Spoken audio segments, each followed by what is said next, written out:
সাবেক এবং বর্তমান ছাত্র নেতৃবৃন্দকে নিয়ে ছাত্র কনভেনশনের আজকের সভার সম্মানিত সভাপতি, উপস্থিত ছাত্র নেতৃবৃন্দ এবং উপস্থিত বিএনপি এবং অন্যান্য নেতৃবৃন্দ, আসসালামু আলাইকুম। এই হলের ভিতরে অনেক ছেলে, হল পূর্ণ, এবং হলের বাইরে প্রচুর ছেলে পেলে তারা শুনছে, বাইরে শুনছে এবং তারা স্ক্রিনে দ্বারা দেখতে পাচ্ছে। আজকের এই পুরনো মুখগুলিকে দেখে আমার সেই 90-এর কথাই মনে পড়ছে। আজকে খুব ভালো লাগছে তোমাদের দেখে, এবং তোমাদের মধ্যে যে উৎসাহ উদ্দীপনা দেখতে পাচ্ছি সেটি দেখেও ভালো লাগছে। কিন্তু আমি বলতে চাই, এই উৎসাহ উদ্দীপনাটাকে কাজে লাগাতে হবে। সেই কাজটি হলো যে আজকে যে হাসিনা গণতন্ত্রকে ঘিরে ফেলেছে, হাসিনা যে গণতন্ত্রকে নির্বাসনে পাঠিয়েছে, এই গণতন্ত্রকে ফেরত আনতে হবে। যেটা 90-তে তোমরা করতে পেরেছিলে, সেই জিনিসটি করতে হবে। তাহলেই এই কনভেনশন সার্থক হবে বলে আমি মনে করি। সেজন্যই সকলকে সবচেয়ে প্রথমে ঐক্যবদ্ধ হতে হবে, নিজেদের মধ্যে ঐক্য সৃষ্টি করতে হবে, নিজেদের মধ্যে বিভেদ বিভ্রান্তি ভুলে যেতে হবে। কে কি পেল, কে কি পেল না, কে বড় কে ছোট, এটি দেখার বিষয় না। হাসিনা আজকে বাংলাদেশটিকে গিলে ফেলছে, বাংলাদেশকে ধ্বংস করে দিচ্ছে। তোমাদের ভবিষ্যৎ আজকে শেষ হয়ে যাচ্ছে। আজকে বহু শিক্ষিত ছেলে পেলে এরা ঘুরে বেড়াচ্ছে, চাকরি নেয়, বাকরি নেয়, কাজ নেই, ব্যবসা বাণিজ্য কিচ্ছু না। শুধু কি হাসিনা আজকে জোর করে ক্ষমতায় বসেছে। 5ই জানুয়ারি কোনো নির্বাচন হয় নাই। আর 2008 সালে যদি ধরি, সেটাও ফখরুদ্দিন মঈনুদ্দিনের দয়ায় হয়েছে, সেটাও তিনি জনগণের ভোটে নির্বাচিত হয় নাই। কাজেই হাসিনা এই বর্ষার পরেই সংবিধানকে পরিবর্তন করেছে, এই কারণেই যে তিনি আজীবন ক্ষমতায় থাকবে। সেই জন্য সংবিধান পরিবর্তন করে নিষেধ ধারাগুলি বদলিয়েছে, তত্ত্বাবধায়ক সরকার বদলিয়েছে। যে দাবিটি ছিল তাদের, এবং কাদের সঙ্গে নিয়ে, জামাতকে সঙ্গে নিয়েই আন্দোলন করেছিল।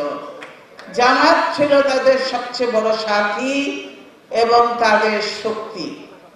জামাতকে সাথী নিয়ে আন্দোলন করে তিনারা এই তত্ত্বাবধায়ক সরকারের দাবি করল। যেই হোক, আমরা দেশের শান্তি চাই, গণতন্ত্রকে টিকিয়ে রাখতে চাই, দেশের মানুষের কল্যাণ উন্নয়ন চাই, বিধায় আমরা কিন্তু সেই দাবিটি পূরণ করেছি এবং সকলে ঐক্যবদ্ধ হয়ে সেই আইন পাশ করেছি। তারপরে হঠাৎ করে কেন এটার পরিবর্তন? কারণ তিনারা এমনভাবে পরিবর্তন করলেন যেখানে তিনি দেখলেন একবার ফখরুদ্দিন মঈনুদ্দিনের দয়ায় ক্ষমতায় বসেছি, তাদের স্বভাব তারা সবাই জানে যে ক্ষমতায় বসলেই তো তিনাদের লোক চোখ থাকবে শুধু লুটপাটের দিকে, অন্য কিছুর দিকে নেই। আর লুটপাট আর সন্ত্রাস করে আবার দেশকে ধ্বংসের দ্বারপ্রান্তে নিয়ে যাবে, যেটা স্বাধীনতার পরবর্তীতে করেছিল। কাজে সেই জন্যই তারা সংবিধানকে এমনভাবে পরিবর্তন করলো যাতে নির্বাচন করলেও অন্য কেউ আর ক্ষমতায় আসতে পারবে না। কেন? তাদের অধীনে নির্বাচন হবে, সমস্ত সাজানো, তাদের সবকিছু থাকবে, প্রশাসন থাকবে, নির্বাচন কমিশন থাকবে, পুলিশ থাকবে, এবং অন্যান্য নির্বাচনের সঙ্গে সংশ্লিষ্ট যারা, তাদের সব লোকজন থাকবে। যেটি পরিষ্কার করে দিয়েছে এইচটি মান, পরিষ্কার করে দিয়েছে যে কিভাবে নির্বাচন তারা করে, এবং সেই জন্য এমনভাবে করলো যাতে অন্য কেউ যত জনপ্রিয়তাই থাকুক না কেন, কিন্তু তারপরেও ভোটের ফলাফলে কিন্তু সেই জনপ্রিয়তা প্রতিফলন ঘটবে না। সেজন্যই তারা সংবিধান পরিবর্তন করলো। এখন তিনারা ওটা নিয়ে বসে আছে। কিন্তু এখন জনগণের দাবি হয়েছে যে নিরপেক্ষ সরকারের অধীনে নির্বাচন দিতে হবে। কেন এই দাবিটি উঠল? 2008 সালের নির্বাচন হলো, সেই নির্বাচনে যেগুলি দেখেছি আমরা ত্রুটি এবং যে কারচুপি দেখেছি, তারপরে সেই নির্বাচনটিকে আমরা মেনে নিয়েছিলাম এই কারণে যে দেশে আবার গণতন্ত্র ফিরে আসছে, সেজন্য আমরা সেটা মেনে নিয়েছিলাম। কিন্তু তারপরে যে উপনির্বাচনগুলি হলো, সেই উপনির্বাচনগুলিতে আওয়ামী লীগ যেভাবে সন্ত্রাস, যেভাবে বিশৃঙ্খলা এবং যেভাবে খুনাখুনি, মারামারি এবং কেন্দ্র দখল করলো, তারপরে থেকে বোঝা গেল যে আওয়ামী লীগের অধীনে কোনো নির্বাচন সুষ্ঠু হবে না। সেজন্যই আমরা সিদ্ধান্ত নিলাম যে আওয়ামী লীগের অধীনে নির্বাচনে যাওয়া সঠিক হবে না, নির্বাচন আমরা করব না। শুধু আমরা না, 20 দলীয় জোট এবং বাইরে আরো যারা আছে অন্যান্য দল, যেমন ডক্টর কামাল হোসেনের দল আছে, ডক্টর বি চৌধুরীর দল আছে, তারপরে আবার ওই মান্নাদের কি দল আছে, কাদের সিদ্দিকী আছে, তারপরে আসম রব আছে, আর অনেকেই আছে, যারা এনারা কেউই কিন্তু তারা প্রত্যেকের রাজনীতিবিদ, পুরনো অনেক প্রবীণ রাজনীতিবিদ, তারা কেউ কিন্তু নির্বাচনে অংশগ্রহণ করেনি এবং সবাই একই কথা বলেছেন, বলেছে যে এদের অধীনে অবাধ, সুষ্ঠু, নিরপেক্ষ নির্বাচন হতে পারে না। এই নির্বাচনে অংশগ্রহণ করলে জনগণের মতের প্রতিফলন ঘটবে না। সেজন্যই কেউ অংশগ্রহণ করে নাই 5ই জানুয়ারি নির্বাচনে, এবং জনগণও সেই নির্বাচনে অংশগ্রহণ করে নাই। অর্থাৎ জনগণের যে অংশগ্রহণ, ভোট দেওয়ার, সেই জনগণ সেই 5ই জানুয়ারি নির্বাচনে ভোট কেন্দ্রে যায় নাই, ভোট দিতে আসে নাই। সেজন্যই একটা পত্রিকায় ছবি দিয়েছিল, বিভিন্ন রকমের ছবি এসেছিল। একটা পত্রিকায় ছবি এসেছিল যে ভোটিং সেন্টারে কোনো লোকজন নেই, একদম জনমানবহীন, শূন্য, সেখানে শুধু কুকুর বসে আছে। সেই প্রধানের ভাষায় কুত্তা মার্কা নির্বাচন, প্রধানের ভাষায়।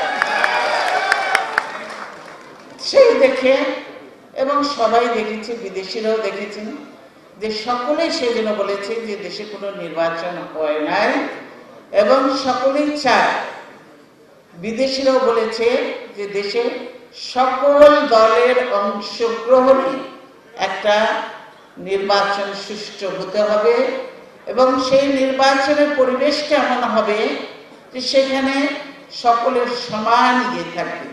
অর্থাৎ কেউ বড় কেউ ছোট নয়, যেটাকে আমরা বলি লেভেল প্লেইং ফিল্ড, যেটা বলছি, সকলের সমানই থাকবে।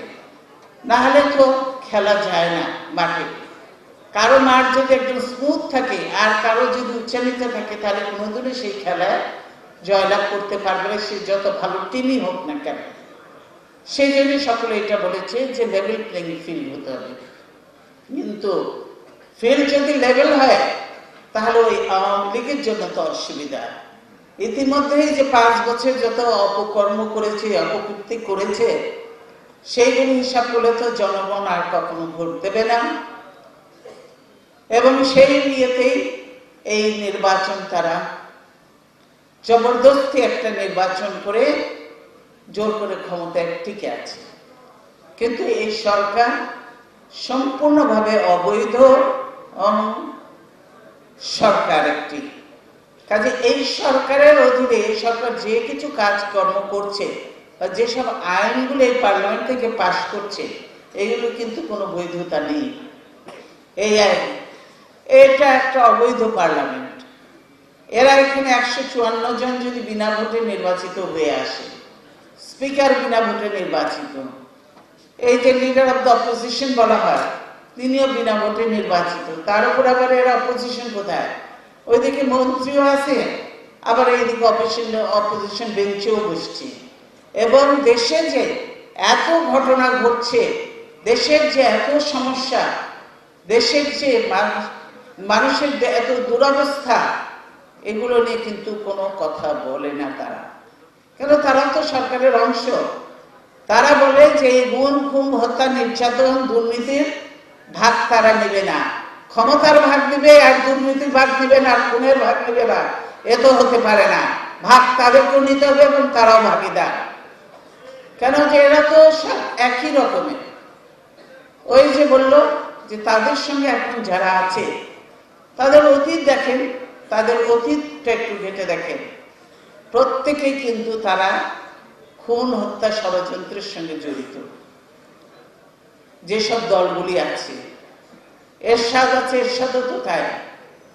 এই 90 আন্দোলন কেন করলেন, এতগুলা লোক কেন মরলো? এই যে আমাদের কি বলে যে মিলন, তারপরে জেহাদ, এই সহ জয়নাল, জাফর, আমি সেদিনও নাম বলেছি, এরা এতগুলো মারা গেল, তারপরেই তো এরশাদ ক্ষমতা ছাড়তে বাধ্য হয়েছে। সেদিন কি হয়েছে রাজপথে আপনারা দেখেছেন, জনগণ নেমে এসেছে কিভাবে। তো ছাত্র জনতা, এই যে আজকে কনভেনশন, এই যে ভিতরে বাইরে এত লোক, তোমাদের এখন দায়িত্ব হলো যে সবাই জনগণের কাছে যাওয়া, জনগণকে বলা যে সেদিন যেমন ভাবে নেমে এসেছিলাম আমরাও থাকবো, নেতারাও থাকবে, আপনাদেরকেও রাস্তায় আসতে হবে, সবাইকে রাস্তায় আসতে হবে। কেন আসতে হবে? প্রথম কথা, দেশের যে কঠিন অবস্থা, একটা একটা করে বিশ্লেষণ করলে অনেক সময় লাগবে। সার্বিকভাবে দেশের যে সার্বিক অবস্থা, একটা স্বাধীন দেশ চলতে পারে না। সেজন্য এই কঠিন অবস্থা থেকে যদি উত্তরণ ঘটাতে হয়, তাহলে প্রয়োজন দেশে একটা অবাধ, সকল দলের অংশগ্রহণে নিরপেক্ষ সরকারের অধীনে একটা অবাধ সুষ্ঠু নির্বাচন।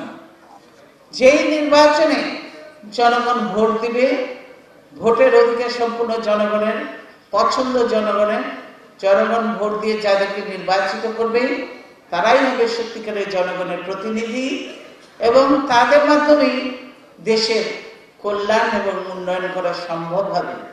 তারা কিন্তু হবে জনগণের কাছে জবাবদিহিমূলক সরকার হবে, জনগণের কাছে জবাব দিতে হবে তাদের প্রতিটি কাজে। সেজন্য তারা সত্যিকারে সেই রকম সরকার হলেই দেশের উন্নতি হয়, দেশের সমস্যার সমাধান হয়, দেশের আইন শৃঙ্খলা ভালো থাকে এবং কর্মসংস্থানের সুযোগ সৃষ্টি হয়। এই যে গত নির্বাচনের সময় হাসিনা যেসব ওয়াদা করেছিল, গত নির্বাচন মানে আমি 5ই জানুয়ারি মিন করছি না, এখন বলছি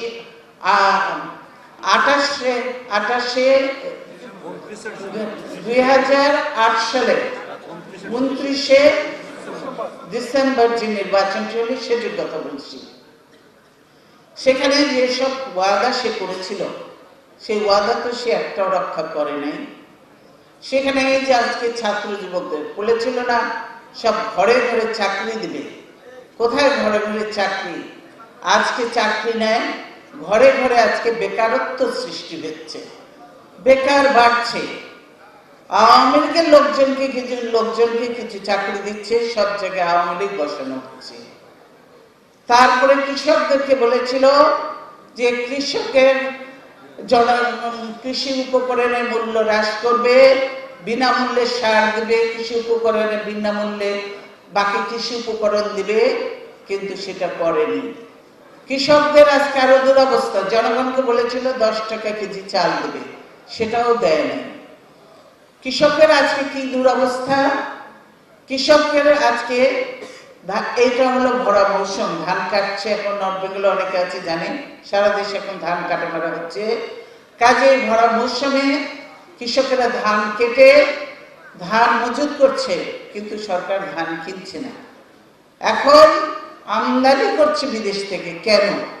আমাদেরকে এখনই ঘাটতি পড়েছে যে আমাদেরকে আমদানি করতে হচ্ছে?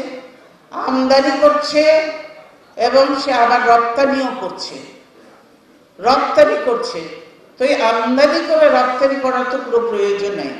আমার দেশে যদি ঘাটতি হয়, আমার দেশের মানুষের সুবিধার জন্য, দাম কম রাখার জন্য আমরা আমদানি করব। এই আমদানি করার উদ্দেশ্যে যে কমিশন বানানো, টাকা বানানো, আর কোনো লক্ষ্য না, একমাত্র লক্ষ্য হলো সেখানেও আমদানি করব, টাকা বানাবো। এই হলো অবস্থা। কাজেই দেশের কঠিন একটা অবস্থা। তারপরে চাকরির কি দুরবস্থা, মধ্যপ্রাচ্যে দেখেন টোটালি চাকরি এখন বন্ধ হয়ে গেছে, কোনো লোক সেখানে যাচ্ছে না।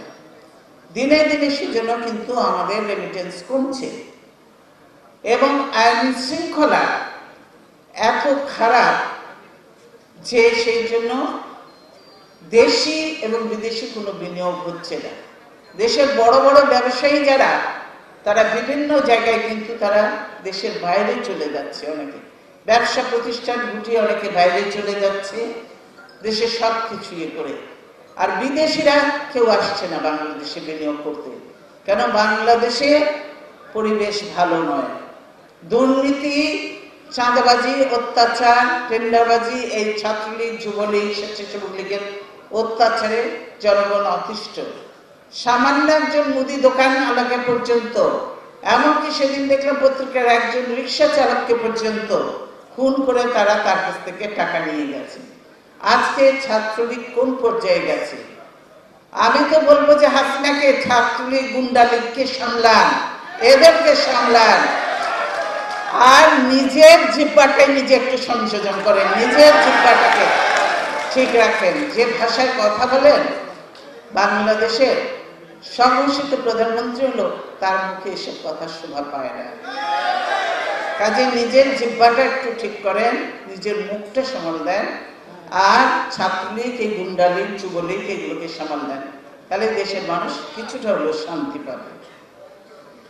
আমরা কিন্তু আমাদের ছেলে পেলেদের এরকম শিক্ষা দিই না।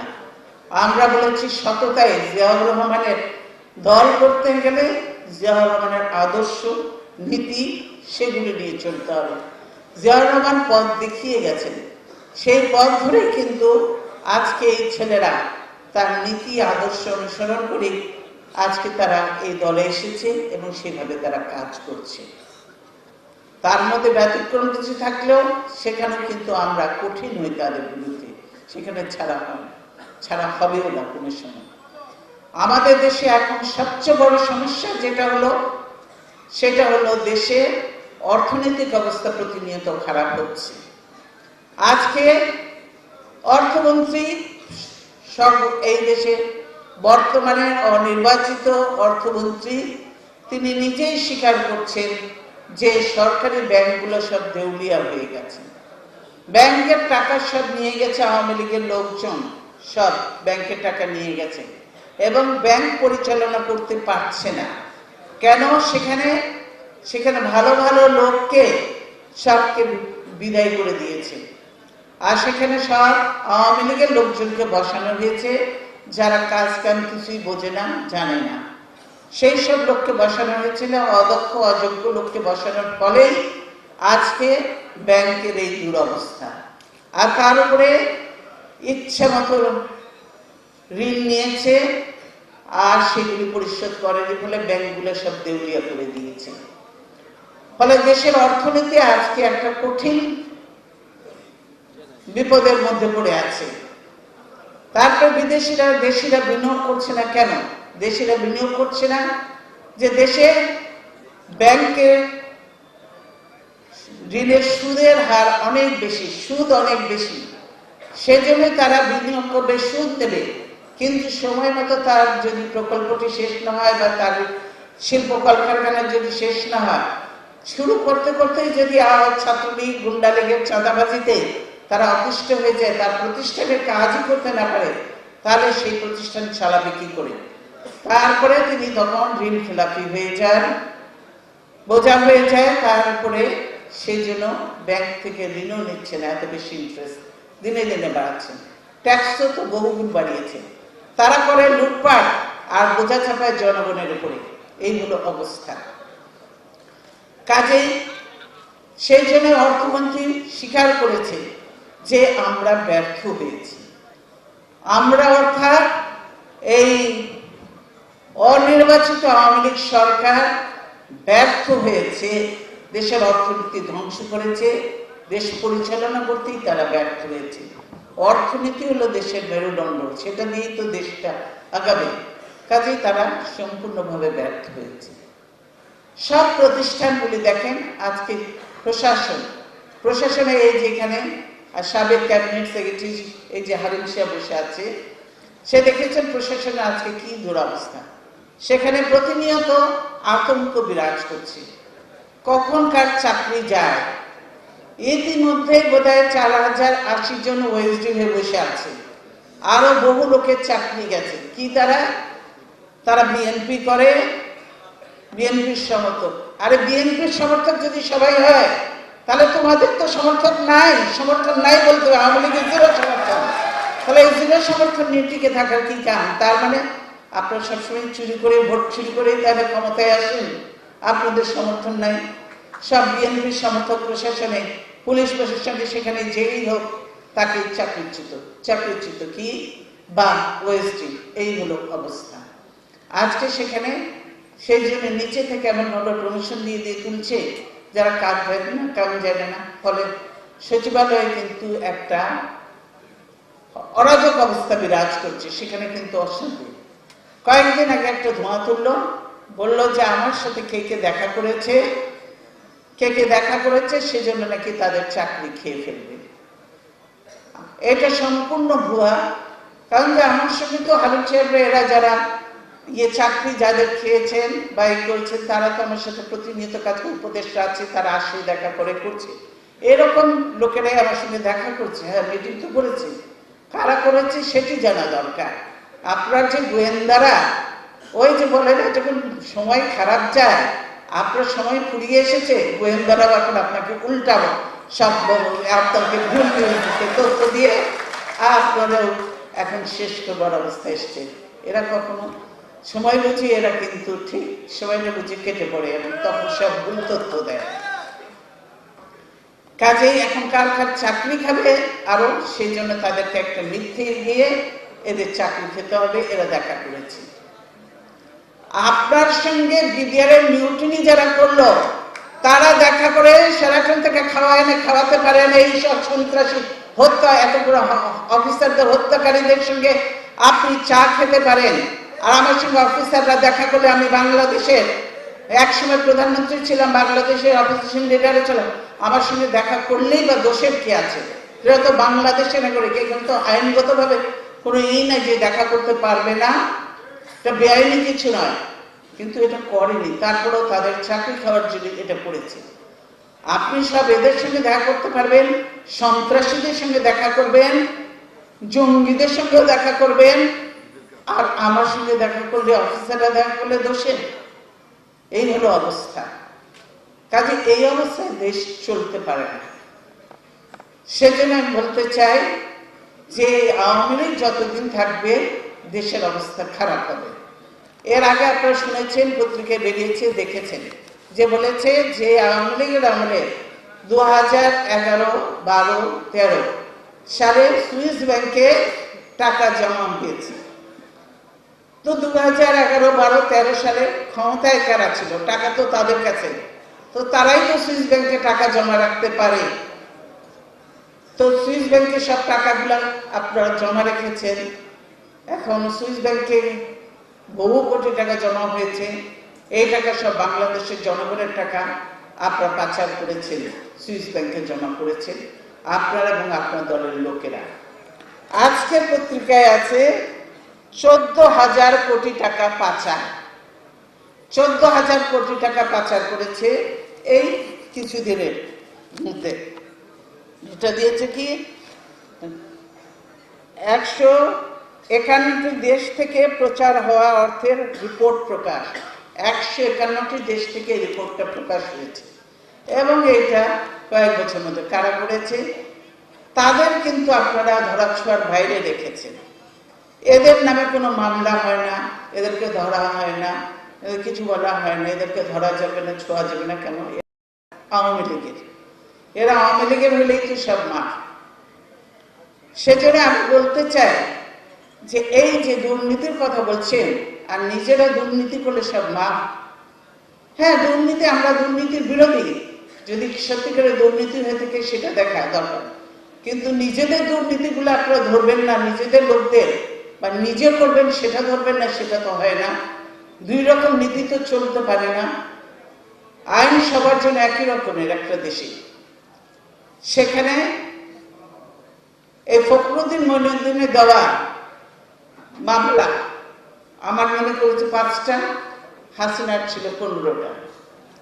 হাসিনার 15টা মামলা, তো 15টা মামলা শর্ট করে উঠে গেল কি করে? সব মামলা শেষ হয়ে গেল। আর ওর দলের ছিল 8,000, সব উঠে নিয়েছে। 15টা মামলার মধ্যে যেগুলো আরো বেশি ছিল, অনেকগুলো আছে, সবগুলো নাম ইয়ে নেই। তার মধ্যে আছে যেটা, যেমন ওই যে আপনার চেক নিয়েছে, আপনারা দেখেছেন, তার ভাই স্বীকারোক্তি দিয়েছে, সেগুলি আছে। চেক কিভাবে, চেকের টাকা কিভাবে ভাগ বাটোয়ারা হয়েছে, নিজে 1 ভাগ নিয়েছেন, ভাইকে দিয়েছেন, বোনকে দিয়েছেন, কোথায় কি হচ্ছে সেগুলি সব বলে দিয়েছে, সেগুলি আছে। তারপরে এই যে MiG-29, এটা একটা সিরিয়াস কেস, এটা নিয়ে ইনকোয়ারি হয়েছে, MiG-29।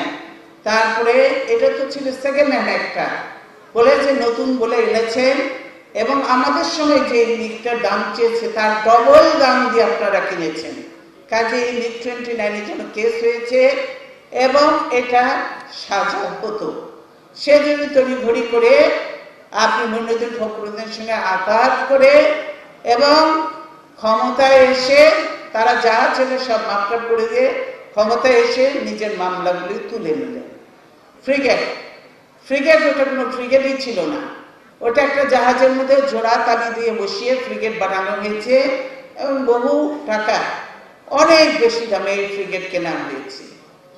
এখন MiG-29 এর কথা আমি যদি আসি, যে আপনারা দেখেন সেই সময় এয়ারফোর্সের চিফ ছিল কি, জামালউদ্দিন। কে জামাল? সেদিন দিয়েছিল কে এই জামাল, সেদিন পত্রিকায় ছিল। এই জামালউদ্দিন এখন কোন দায়িত্বে আছে? এখন বিমানের বোধহয় এমডি, সিভিল এভিয়েশনের চেয়ারম্যান, বোর্ডের চেয়ারম্যান এই জামাল। এই MiG-29 এর সঙ্গে সে জড়িত। এখন বাংলাদেশে প্রতিনিয়ত সোনা পাচার হচ্ছে, আপনারা দেখেছেন? এত সোনা আসছে কোথা থেকে? এই সোনার বাংলাদেশ এমনই বানিয়েছেন যে সোনার ছেলেরা আছে, সোনার খালি আসছে, কিন্তু সোনাগুলি যাচ্ছে কোথায়? যেটুকু এটা তো স্বল্প সামান্যই ধরা পড়ছে, আসল সোনা তো কোথায় যাচ্ছে, কার কাছে যাচ্ছে?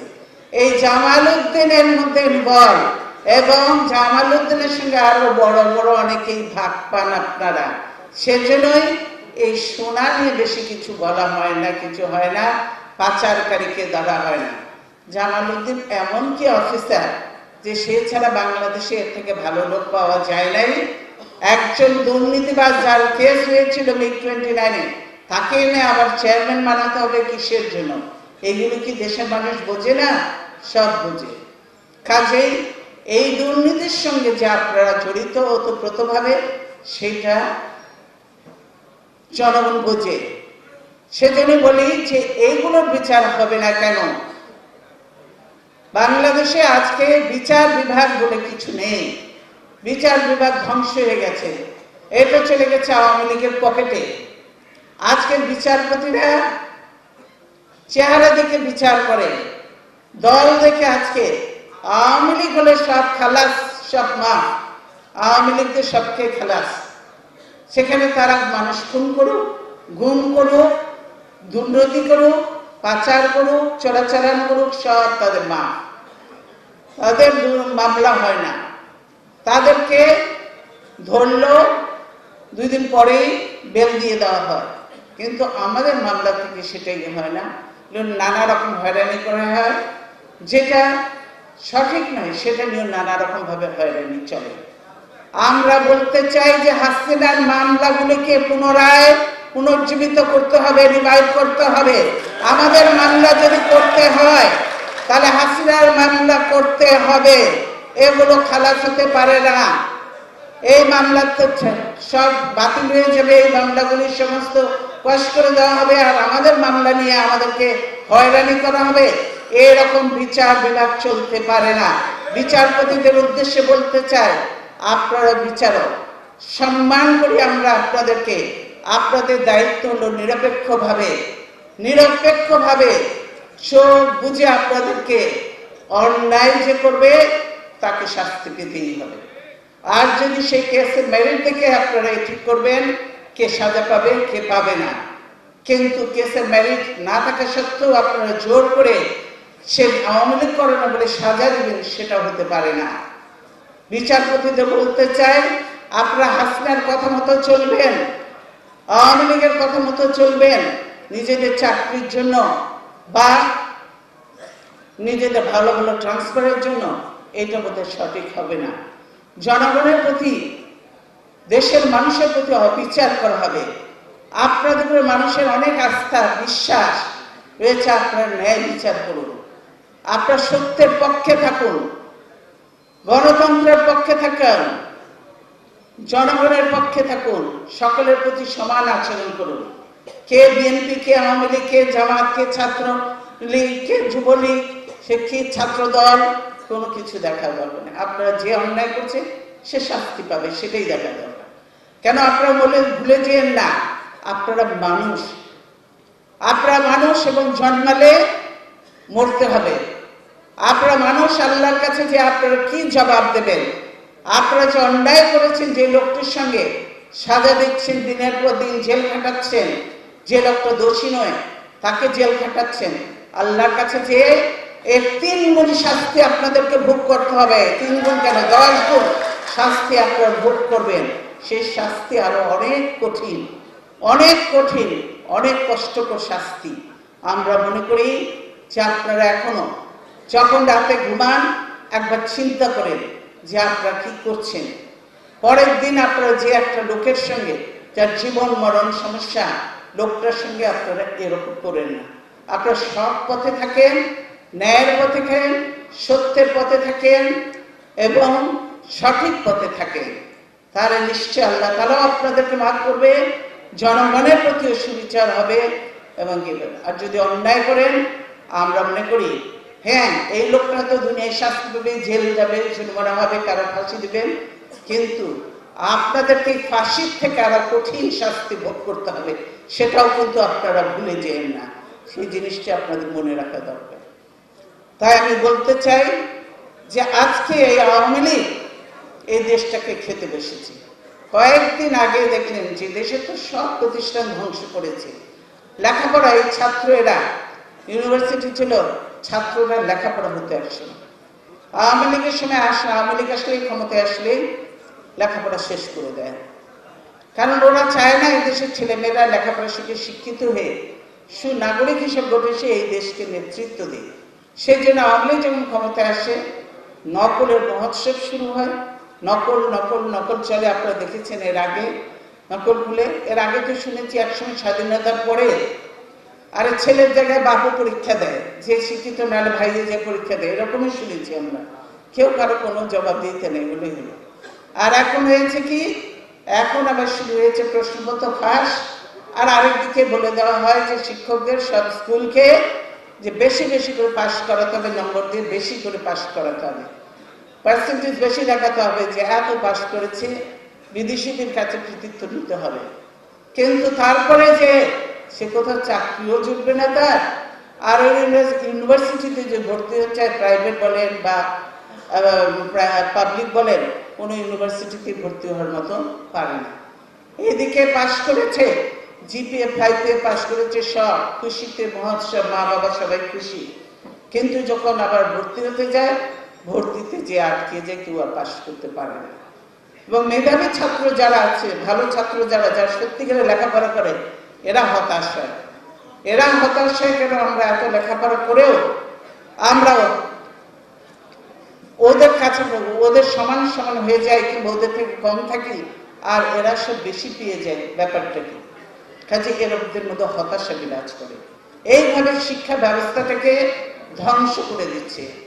যেই শিক্ষা ব্যবস্থাকে আমরা অনেক বেশি উন্নতি করেছিলাম আমাদের সময়, নকল বন্ধ করেছিলাম, সারা বাংলাদেশে আমরা নতুন অনেক স্কুল করেছিলাম, আমরা ইউনিয়নের থানায় থানায় স্কুল করেছিলাম, আমরা সারা বাংলাদেশে এমনকি গ্রামে গঞ্জে স্কুল হয়েছে। তারপরে মেয়েদের জন্য বেশি করে শিক্ষার আমরা ব্যবস্থা করেছিলাম। সেগুলি সবাই জানে যে আমরা শিক্ষা ব্যবস্থাকে উন্নত করেছিলাম, কিন্তু সেই শিক্ষা ব্যবস্থাকে আজকে তারা ধ্বংস করছে। স্বাস্থ্য খাত, সেখানেও ব্যাপক দুর্নীতি, অনিয়ম। আজকে ডাক্তার সাহেবরা কোথাও থাকে না, ঔষধ বিক্রি হতে, সব বিক্রি হচ্ছে হসপিটালগুলোতে, দলীয়করণ সব। এই যে এখানে বসে আছে ডাক্তার জাহিদ, সে একজন ভালো ডাক্তার, আরো জানে বড় বড় ভালো ভালো ডাক্তার যত আমাদের স্পেশালিস্ট আছে ইয়ে আছে, সব কি তাদের দোষ? তারা নাকি বিএনপি। সবখানে যেখানেই দেখে সেখানেই বিএনপি পায় এখানে। আর যদি সবাই যদি বিএনপির ভালো বলে বিএনপি করে, তো এটা তো দোষের কিছু না। কেন বিএনপির নীতি আছে, আদর্শ আছে, ভালো দেশের উন্নতি করছে, তাই বিএনপির পক্ষে সমর্থক বা বিএনপি দল করে। তার জন্য সবকে বের করে দিয়েছে, ওএসডি করে দিয়েছে, চাকরি থেকে ছাঁটাই করে দিয়েছে। এরা ডাক্তার যেহেতু এদের কোনো অসুবিধা নেই, এরা আরো অনেক প্রাইভেট হসপিটাল হয়েছে, ভালো ভালো জায়গায় তারা চাকরি পেয়ে যাচ্ছে, নিজের হসপিটাল করছে। এইভাবে প্রতিটা প্রতিষ্ঠানকে তারা ধ্বংস করছে। তাহলে এইভাবে যদি দেশ ধ্বংস হতে থাকে, হাসিনা থাকলে বাংলাদেশ থাকবে না।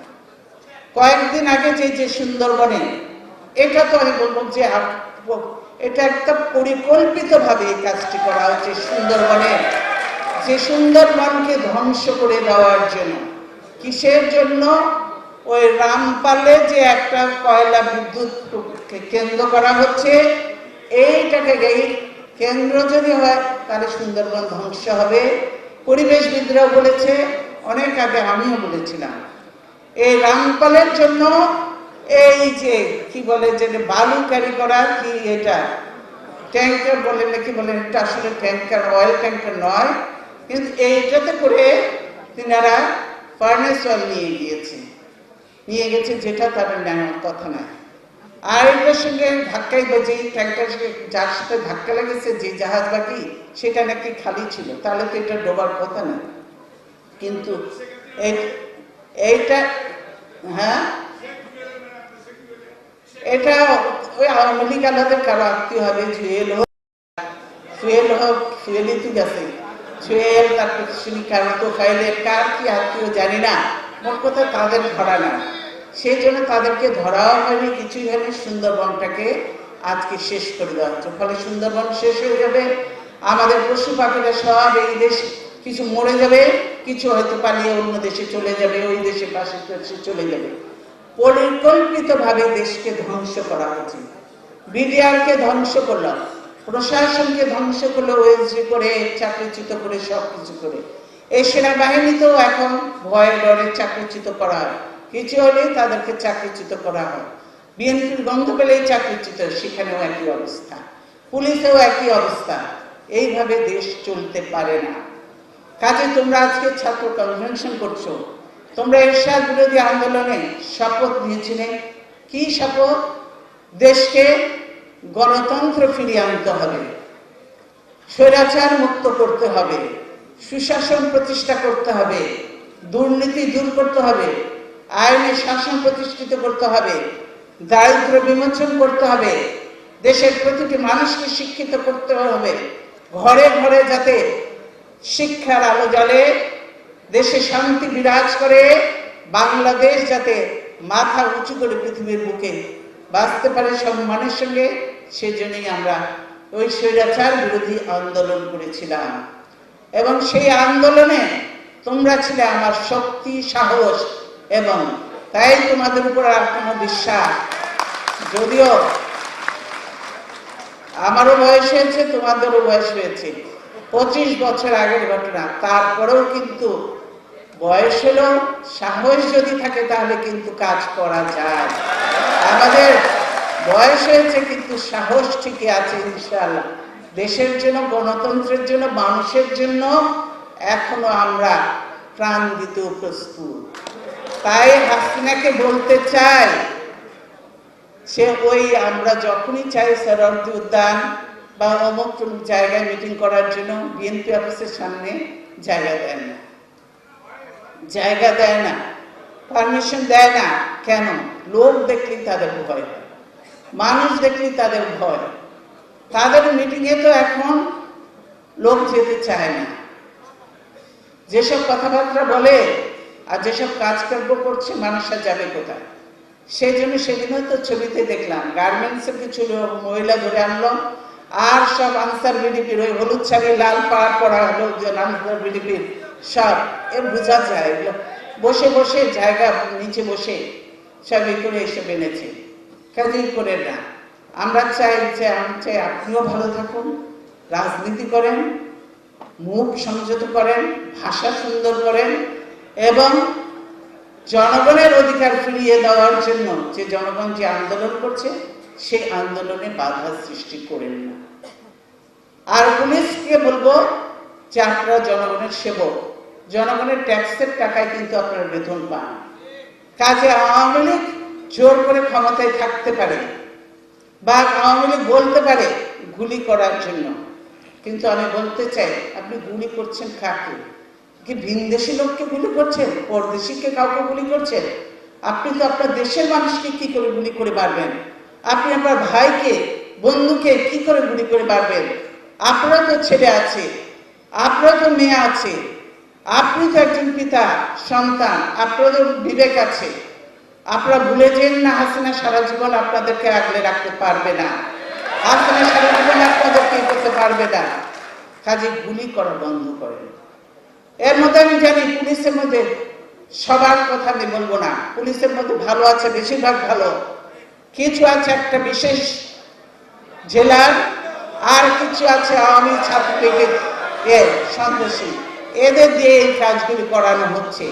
তাই পুলিশ বাহিনীকে আমি দোষ দেব না, বলবো না আমরা আমাদের শান্তিপূর্ণ কর্মসূচি দিয়ে জনগণকে নামিয়ে আমরা আমাদের অধিকার, আমাদের দাবি আমরা আদায় করব। সেখানে বলবো গুলি চালাবেন না। আমরা বলতেছি এবার যদি গুলি চলে তাহলে কিন্তু তার জন্য জনগণ প্রস্তুত, গুলির মুখোমুখি হতে জবাব দিতে প্রস্তুত। আমি সেই উনার পিতা বলেছিলেন পাকিস্তানিদের সম্পর্কে, আর একটা গুলি চললে পাল্টা গুলি চলবে, উনি বলেছিলেন না? কাজে আমরা বলবো না যে পাল্টা গুলি চালাবো না, তবে আর একটা গুলিও যেন না চলে সেই কথাটাই শুধু আমরা বলতে চাই। গুলি চালানো চলবে না, এখন বন্ধ করেন। আমরা সবাই জনগণকে সময় মতো ডাক দেব, তবে শুধু ঢাকা সিটিকে দোষ দিলে হবে না, সবাইকে তোমাদের প্রস্তুত থাকতে হবে, তৈরি থাকতে হবে। যে কোনো সময় হয়তো আহ্বান হতে পারে।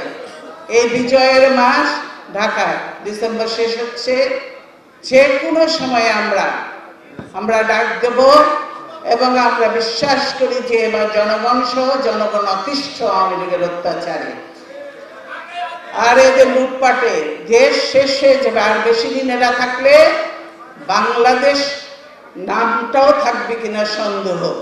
সেজন্যই আজকে প্রশ্ন, মা বোন ভাই বোনদের আপনারা অনেক স্বজন হারিয়েছেন, আমাদের কাছে আছে। এখন পর্যন্ত আমরা দেখেছি 310 জন, এখন আরো বেড়ে গেছে হয়তো, 310 জনকে আমরা হারিয়েছি, মারা গেছে।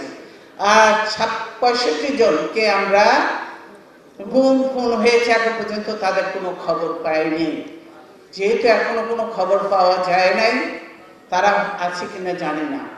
কাজেই অবস্থা চলছে এবং গুম খুন কিন্তু এখনো বন্ধ হয় নাই, এই গুম খুন চলছে। আর এই র্যাবকে এখন বাতিল করেন, র্যাব এখন বাতিল হতে হবে, র্যাব অকার্যকর হয়ে গেছে। এই র্যাব এখন পেশাদার খুনিতে পরিণত হয়েছে, পেশাদার খুনি বাহিনীতে পরিণত হয়েছে। এবং র্যাবের যে যেগুলোকে নিয়েছে নারায়ণগঞ্জের খুনের জন্য আরো আছে র্যাবের মধ্যে, তাদেরকে সবকে জেলে নিতে হবে। এবং তাদের যে লিডার জিয়া, এটারে নেন, এটারে নিলে সব ওই 300 যত যে সব খুন গুমের হিসাব বেরিয়ে আসবে। এবং জিয়াকে বলবো যে আপনি চাকরি করেন, আপনি জানেন, আপনি হয়তো বলবেন যে আমার হুকুম হয়েছে, আমি হুকুম তামিল করেছি। সেই কথাটাই জনগণ শুনতে চায়। কে হুকুম দিয়েছে, কার হুকুম তামিল করেছেন, কার জন্য দেশের জনগণকে জীবন দিতে হলো, যারা দেশের জন্য, গণতন্ত্রের জন্য এইভাবে মানুষগুলোকে গুম খুন করা। আর এই মা বোনরা দিন রাত চোখের পানি ফেলছে স্বজন হারার জন্য, অপেক্ষায় আছে এখনো ফিরে আসবে। 1 বছর হয়েছে, কয়েকদিন আগে আন্তর্জাতিক মানবাধিকার দিবস হলো, সেখানেও তারা দেখেছেন কিভাবে এক একজন কেন্দ্রে কথা বলেছে করেছে। তারা এখনো চায় তাদের ছেলেদের ফিরিয়ে আনবে, তাদের স্বামীরা ফিরে আসবে। কিন্তু আমরাও চাই তারা ফিরে আসুক, কিন্তু জানি না তাদের ভাগ্যে কি ঘটেছে। কাজে বলবে এই গুম খুন বন্ধ করেন, গুলি বন্ধ করেন, অত্যাচার বন্ধ করেন, আসেন অবিলম্বে যদি জনগণের উপর বিশ্বাস থাকে, আস্থা থাকে, যদি ভালো কাজ করেই থাকেন, তাহলে নিরপেক্ষ সরকারের অধীনে নির্বাচন দিয়ে প্রমাণ করেন নিজেদের জনপ্রিয়তা এবং জনগণ আপনাদেরকে চায়। সেইটাই এখন প্রশ্ন, জনগণ চায় কিনা সেটা নিরপেক্ষ নির্বাচনের মাধ্যমে শুধুমাত্র প্রমাণ হতে পারে, আর অন্য কিছুতে নয়। তাই আমি ছাত্র নেতাদের বলবো, শুধু তালি বাজালে, স্লোগান দিলে বা কাউকে গালি দিলেই হবে না। এখন সকলকে প্রস্তুত থাকতে হবে, যে কোনো সময় ডাক পড়বে, যখনই ডাক আসবে সকলকে হাজির হতে হবে। এবার ঢাকার রাজপথ আর খালি যাবে না, রাজপথ খালি যাবে না। এবার সবকিছু উপেক্ষা করে, গুলি, বন্দুক, অত্যাচার সবকিছু, টিয়ার গ্যাস সবকিছু উপেক্ষা করে রাজপথে সবাইকে নামার জন্য মা বোনদের চোখের পানি না ফেলে রাস্তায় নেমে আসুন, আমাদের সঙ্গে শরীক হন, আমরা সকলেই থাকবো। আমরা সকলে, আর সাহস থাকলে ওই বাড়ির মধ্যে পুলিশ আর বালু ট্রাক দিয়ে বাড়ি আটকেন না, সাহস থাকে খোলা রাখেন, দেখি কি করতে পারি আমরা, ওইগুলো আর করে না। কাজে ওগুলো দিয়ে নিজেরা ভাবা নিতে যেয়ে না। কাজে সেজন্যই বলতে চাই, ছাত্র, যুবক জনতা, প্রাক্তন এবং বর্তমান ছাত্রদেরকে সকল ঐক্যবদ্ধ হও এবং দেশকে রক্ষার জন্য ছাত্র, যুবক জনতা এবং শ্রমিক সকলকে আহ্বান করবো, আসুন আজকে দেশকে বাঁচানো, নিজেদের বাঁচার জন্য ঘরে ঘরে কান্নার রোল। যে কোনো সময় যে কেউ খুন হতে পারে, গুম হতে পারে, এই ভয়ে আতঙ্কিত মানুষ। এই আতঙ্কের হাত থেকে, এই জালেমদের হাত থেকে মুক্তি পাওয়ার জন্য আমাদেরকে একমাত্র পথ হলো রাস্তায় নামা। আসুন আমরা এদেরকে বিদায় করি, আমরা জনগণের উপরে ছেড়ে দেব, জনগণের ভোটের অধিকার আমরা শুধু ফিরিয়ে দেব।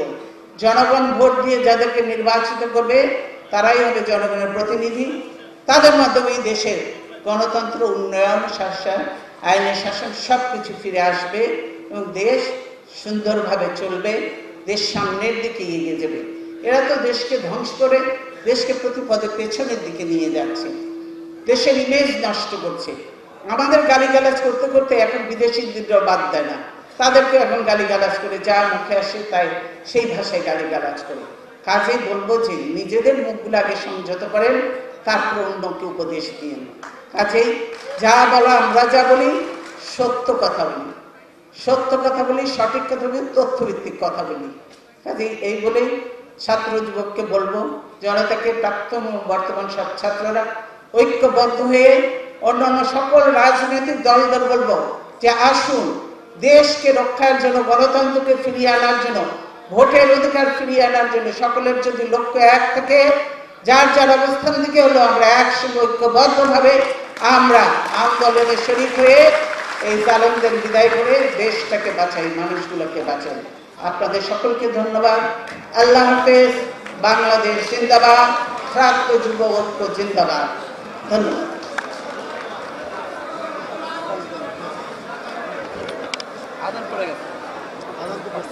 এই বিজয় মাসে ম্যাডাম আমাদেরকে প্রস্তুত থাকতে বলছেন গণতন্ত্রকে পুনরুদ্ধার, ভোটের অধিকার প্রতিষ্ঠার জন্য প্রস্তুত থাকার। আপনার কি প্রস্তুত আছেন কিনা আমাদের